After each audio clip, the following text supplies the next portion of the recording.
શાક બનાવે. શું બનાવે? હા, શાક કેવું થાય? સરસ, બેસી જાય. આને શું કહેવાય? ટમેટાનું શું બને? દાળમાં પડે, શાકમાં પડે. ટમેટું તો કેટલાયમાં પડે. મમ્મી દાળ બનાવે, અહીંયા દાળ બને છે, તું દાળ ખાશો, એમાં ટમેટું પડે. Very good.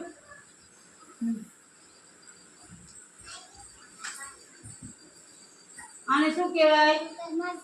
આ કેમાં પડે?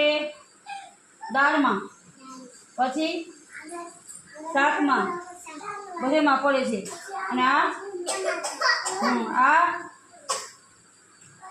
આને શું કહેવાય? હા, રીંગણા. સરસ, બે જાલ.